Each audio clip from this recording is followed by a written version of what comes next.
All right, we are live. I am continuing today's part 9 Bible study. Let me cut the reverb here. I've been reading Created to Be His Helpmeet by Debi Pearl. I've been reading with permission from the author, and I haven't been able to continue with the Titus 2 study because of techno glitches. You can tell when the devil really is against what you are doing because I've had huge techno issues on Facebook, huge techno issues on YouTube.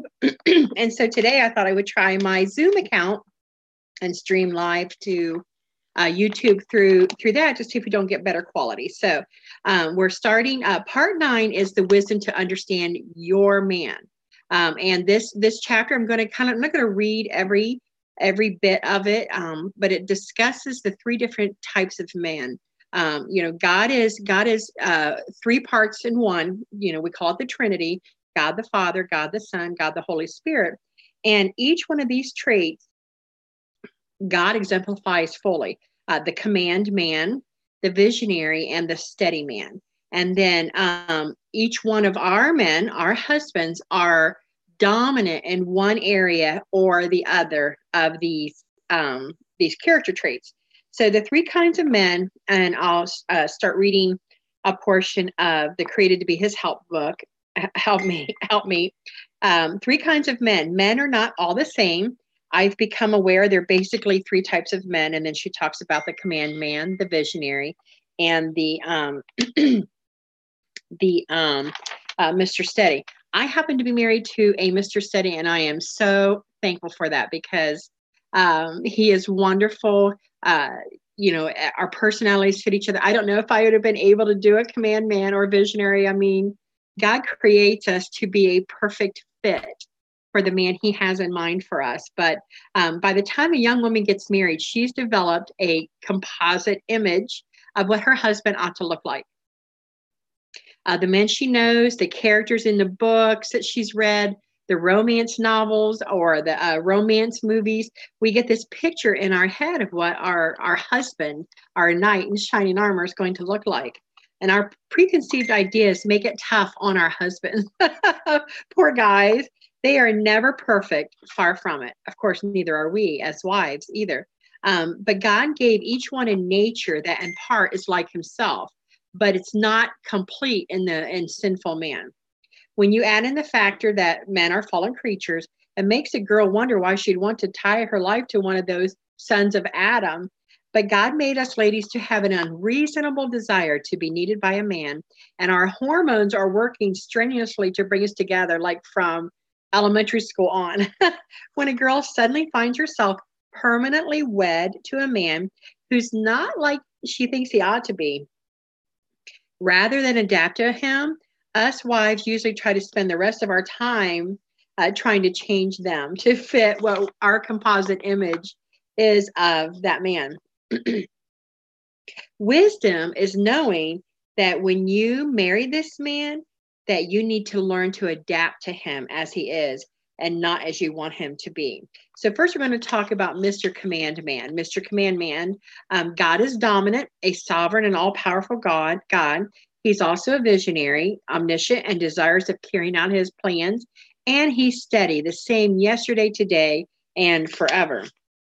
A command man, few men are born with more than their share of dominance, and on the surface are deficient in gentleness. Now that, again, is just on the surface. Sometimes we say these men that come across dominant and very commanding, sometimes, you hear people describe them as really, inside they're a great big teddy bear. And that may be the case, but they often end up in positions that command other men.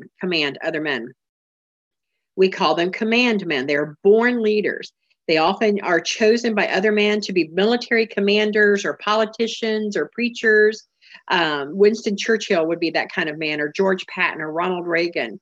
And since our world only needs a few leaders, God seems to limit the number of commandment. Now, they're known for expecting their wives to wait on them hand and foot. A lot of times you will hear people describe his wife as a badge on his arm. Trust me, he thinks of her as much more than that, because a good command man must have a great woman behind him.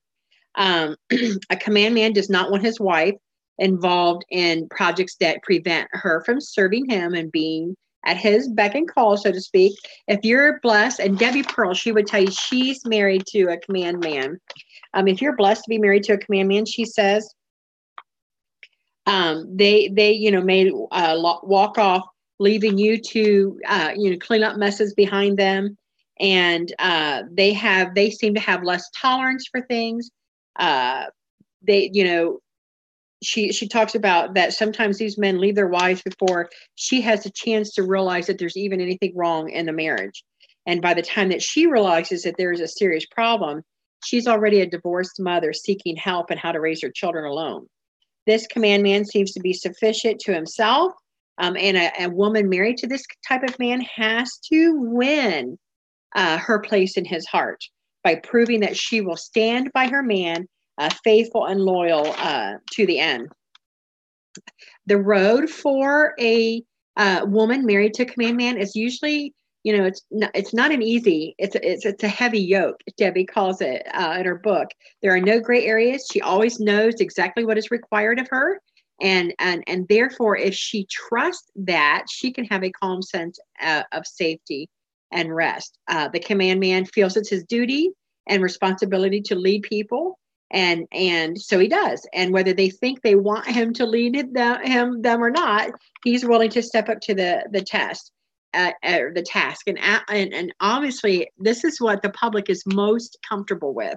A man that will just come in, see the situation, and in a few minutes put it together and have a plan to help people in a time of a crisis or a serious issue. She gives the example on 911 when the World Trade Center was destroyed, that there was a plane flying over Pennsylvania that had been hijacked. And most of us know the story of Todd Beamer, the one that on the plane, you could hear him say, let's roll. And he must have been a strong command man. She says he and others like him, they took control of a desperate situation. And even though it could be a terrible mistake, they had to take a chance. And so he evaluated the situation, he made it a decision, and then he acted upon it. And he knew the lives of all the people on that plane were in his hands, but also that they had greater catastrophe, greater destruction in mind to use that plane for. And as a command man, he wanted to stop that. And so a good command man sees the bigger picture and tries to help the greater number, even at the risk of their own death. And she describes a command man as a king, and a king wants a queen. A man in command wants a faithful wife to share in his glory. If a wife learns to enjoy the benefits of taking the second seat, and she does not take offense at his headstrong aggressiveness, she will be the one. She will be the queen sitting at his right side being adored, because this kind of man will totally adore this woman and exalt her. And again, she describes herself as being married to this type of man, a command man. If she resists his control, he will readily move forward without her. If he's not a principled Christian, he will allow the marriage to come to divorce. Like King Ahasuerus of Persia, if she defies him, like Vashti defied him, he will replace her and not look back. She's not saying it's right. She's just saying this is the personality type of a command man if he is not a principled man, if he's not a Christian man. If a command man has not developed working skills and thus accomplishes little, he will have the tendency to tell huge, stories about himself. The fish was like this big. He could be obnoxious. He can be garrulous. And then she says a command man who has gone bad will likely be abusive. So it's important to remember that much of how a command man reacts depends on his wife's reverence toward him. When a command man, whether he's lost or saved, is treated with honor and reverence, a good helpmeet will find that her man will be wonderfully protective and supportive. And then she gives, the type of personality things that he, as a general rule, will not be the one to clean up messes around the house. Or he may organize and command someone else to do it, but, he himself may not do it. Now, and don't forget, though, even a command man has his strongest trait is command, but he does also have some visionary and some steady in him. Just like a visionary, his strongest trait would be visionary, but he would have some command man or some, steady in him. And then a steady man, his strongest trait would be steadiness, but he would have some of command and some of visionary. And that's where my husband is.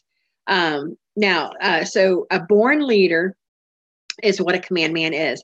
And when necessary, he will adapt the principles or the rules to circumstances for the greater good for the greatest number of people. So that kind of fits the command man. So now we're going to talk about Mr. Visionary. God is a visionary as seen in his person, the Holy Spirit. He made some men in the image of that part of his nature. Prophets, whether they be true or false, are usually visionary types. Some of you are married to men who are shakers and changers and dreamers in this world. They get the entire family upset about peripheral issues such as, do we believe in Christmas? Should we use the state marriage licenses? Should we pay our taxes? Should a Christian opt out of the Social Security system? The issues may be serious and worthy of one's commitment, but in varying degrees, these men have tunnel vision. They don't see the whole picture like a command man does. And they tenaciously focus on single issues and whatever their pet issue may be for that day.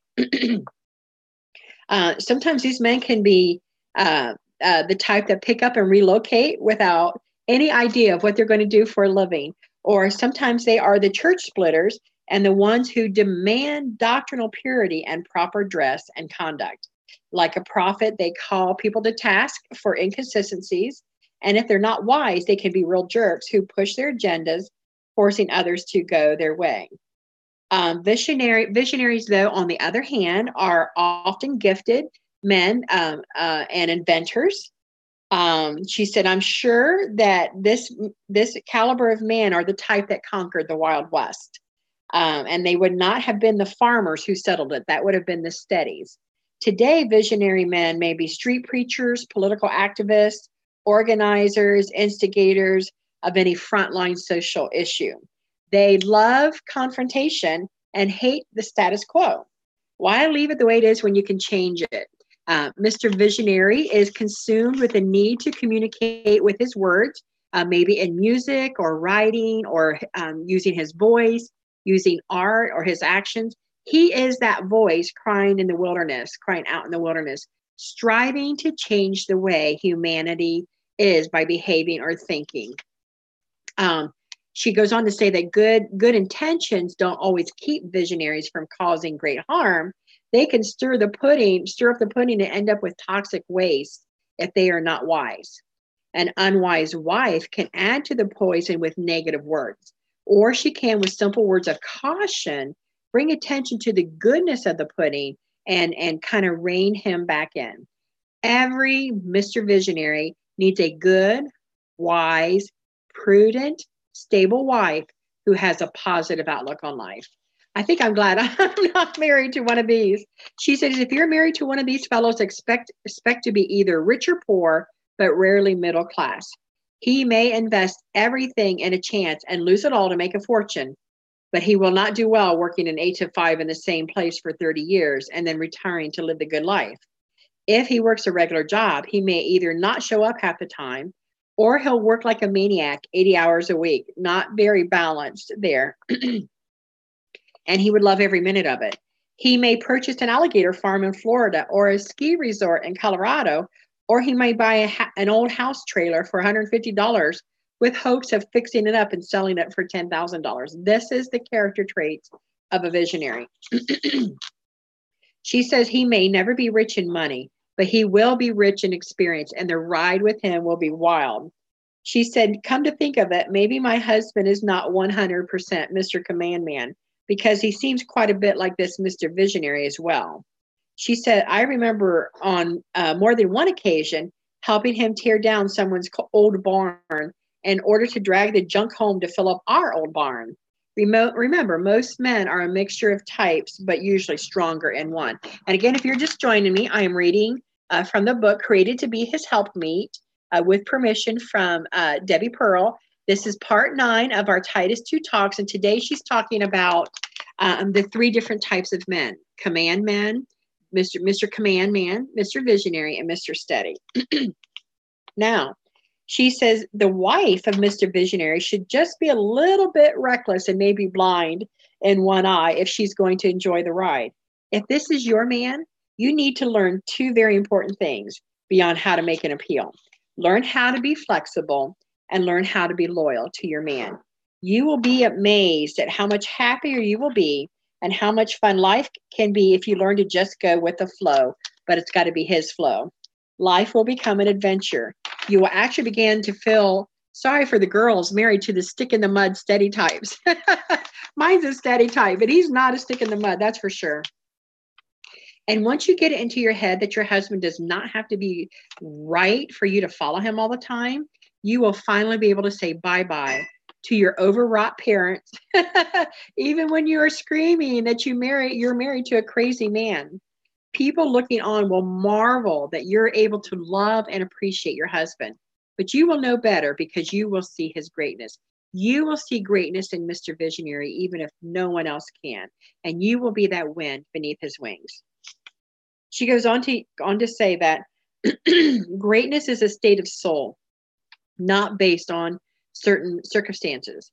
Thomas Edison, though not recognized as such, was great after his 999th failure to make a light bulb. The Wright brothers were great when they neglected their lucrative occupation of fixing bicycles and wasted time trying to make one of them fly.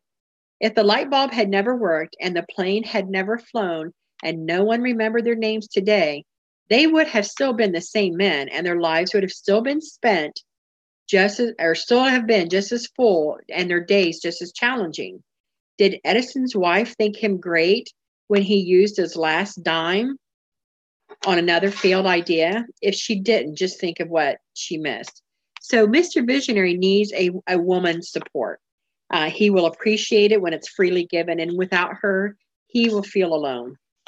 This guy can be a little hard to live with at first, and there might be big, wild fights or the usual beginnings of a nice, normal girl who had a Mr. Steady daddy, maybe, but then marries one of the weird ones called a Mr. Visionary.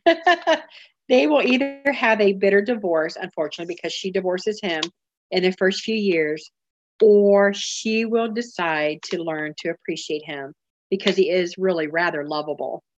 I get very few letters from wives married to these high-strung, going to reinvent the wheel men. This is Debbie speaking. I do get lots of letters from their mothers-in-law asking us to write and straighten out their sons-in-law. Some of these guys talk with glowing enthusiasm and animation. Usually they enjoy hashing over ideas and plans and dreams.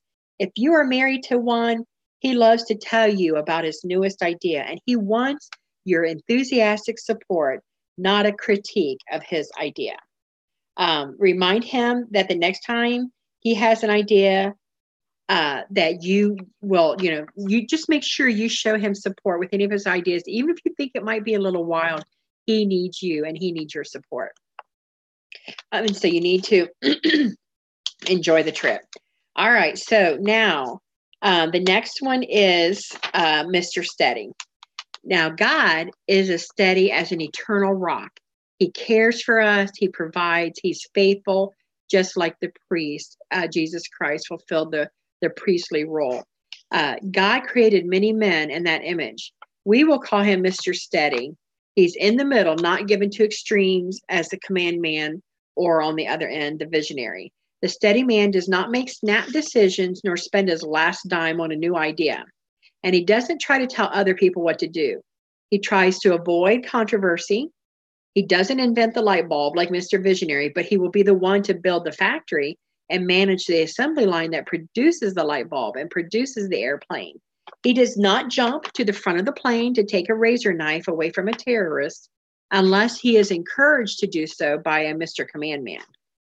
He would never lead a revolution against the government or the church. He will greatly ignore hypocrisy in others. And mine is very merciful as well. He will selflessly fight the wars that Mr. Visionary starts and Mr. Command leads. He builds the oil tankers, he farms the soil, and he quietly raises his family. As a general rule, he will be faithful till the day he dies in the same bed he has slept in for the last 40 or 50 years. Older women who are divorced and have learned by their mistakes know the value of peace and safety, and they will long for a nice, steady man of his stature, but such a man is rarely available unless he had a foolish wife and she left him. So here's the joys and tribulations of being married to a Mr. Steady. Being married to a steady man has its rewards and its trials. On the good side, your husband never puts you under pressure to perform miracles. He doesn't expect you to be his servant. You do not spend your days putting out emotional fires like you would a visionary, because he doesn't create tension in the family. You rarely feel hurried, pushed, pressured, or forced. The woman married to Mr. Visionary Man will look at you and wonder that your husband seems so balanced and stable. The wife of Command Man marvels at the free time you seem to have. If your dad happened to be a steady man, then chances are you will appreciate your husband's down-to-earth, practical life for a wonderful treasure it is. When you are married to a man who is steady and cautious, and you have a bit of the impatient romantic in you, you may not see his worth and readily honor him in the beginning. You may be discontent because you think he is slow and maybe too cautious to take authority or make quick decisions. A bossy woman sees her husband's lack of hasty judgment and calls her steady husband wishy-washy. His steadiness makes him the last one to change, so he seems to be a follower because he is seldom out front forming up the troops. There's no exciting rush in him, just a slow, steady climb with no bells or whistles. You wish he would just make up his mind and that he would take a stand in the church or take a stand at his job. He seems to just let people use him. There are times you wish he would boldly tell you what to do so you would not have to carry all the burden of decision making. Some women equate their husband's wise caution and lack of open passion as being unspiritual. His lack of spontaneity and open boldness may look like indifference to spiritual things. However, he is like a deep, deep water well. The very depth makes the movement almost imperceptible, but it is nevertheless very strong. He will be confused with your unhappiness with him, and he will try to serve you more to try to please you more, which may further diminish your respect for his masculinity, which is so unfortunate. Disappointment and unthankfulness can make you wearier than any amount of duties. The trials he seems to cause you are really your discontented responses to what you consider to be his shortcomings. If you didn't attempt to change him into something other than what God created him to be, he would not cause you any grief. His very steadiness keeps him in the middle of the road course and will drive a controlling woman. If you are a controlling woman, this will drive you crazy. This is why many disgruntled ladies married to Mr. Steady fall victims to hormonal imbalance and physical illness and emotional problems. When a woman is married to a bossy, dominant man, people marvel that she's willing to serve him without complaint. So she comes out looking like a wonderful woman of great patience and sacrifice. A woman who's married to a visionary who puts that family through hardships will stir amazement in everyone. How can she tolerate his weird ideas with such peace and joy? She comes out being a real saint, maybe even a martyr. But if you're married to a wonderful, kind, loving, serving man, and I am, and you are just a little bit selfish, and I am, then you're likely to end up looking like an unthankful shrew, and at times I do. He helps you, adores you, protects you, and is careful to provide for you, and you are still not satisfied. Shame on you. And then she ends this chapter with the admonishment to know your man. Wives are very much flesh and blood. We're sinners as well as our husbands. And we don't come to marriage ourselves with all the skills needed to make it start out good, let alone perfect. Wives, you come to know your man for whom God created. When you come to know your man for whom God created him to be, you will stop trying to change him into who you think he should be. The key is to know your man. If he's Mr. Steady, you need to learn to be thankful and to honor him as the one created for you in the image of God. God's word says in Hebrews 13:8, Jesus Christ, the same yesterday and today and forever. A man who is created as a steady brings peace and safety to a woman's soul. This man wants to please you. If this describes your man, you need to learn how to stand still and listen. And let God move your husband in his own good time. Ask God for wisdom and patience, especially if you are a controlling personality. Seek to always be gentle, because you can break the spirit of this man and hurt him deep down in his soul. Ask God for wisdom and patience. Seek to always have a gentle spirit. Stop expecting him to perform for you and to be what you expect him to be. Just trust God and allow God to work out his will in his life and in his heart, whether he's a steady or a visionary or a command man. Stop trying to stir him up to anger toward the children in order to get him to feel as though he understands how badly you're being treated by them. A steady man likes a woman to walk beside him, yet grow in her own right before him. He's very supportive. My husband is very supportive of me. I am more out in the limelight with my business, and I'm more out in the front that way. And he is not threatened by that. He's not threatened by success. He is very supportive of that. So if you're married to a Mr. Steady, you need to get familiar with Proverbs 31 to know how to be an active helpmeet to your man. He needs a resourceful, hardworking woman with dignity and honor. It is important to Mr. Steady that his wife be able to be self-sufficient in all the mundane tasks of daily living. Most of this book has been written to help young wives learn to honor, obey, and appreciate the steady man just as he is. If a wife dishonors her steady husband and takes control, he will most likely stay with her. They will probably not divorce, but her dishonor will cause him the lack of confidence to further his business opportunities. He will become satisfied with being mediocre because it involves no risk. If you criticize him or overly criticize him and everything he does because it's not in your time frame or not the way you would have done it, you will crush his soul. He will know that he pulls the plow alone and that he doesn't really have a helper.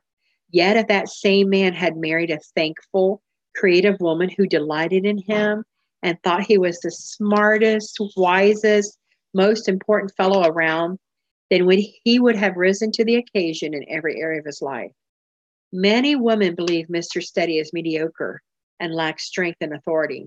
In actuality, Mr. Steady is a manly, steady fellow that lacks a good wife. He may take the trash out and keep the area clean, yet his wife will be prone to take his goodness for granted. He will be in quiet contemplation much of the time, or not maybe be overly expressive with his feelings. This will drive his wife crazy. It used to drive me crazy when we were younger, because she will long for him to share his deepest feelings and thoughts with her so she can feel loved. He cannot do that. He might even cry during times of stress or intimacy.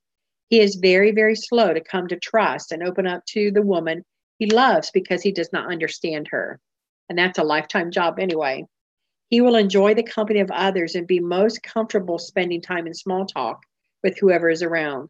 Of the three types, he is the one that will be liked by everyone. And I see this so much in my husband.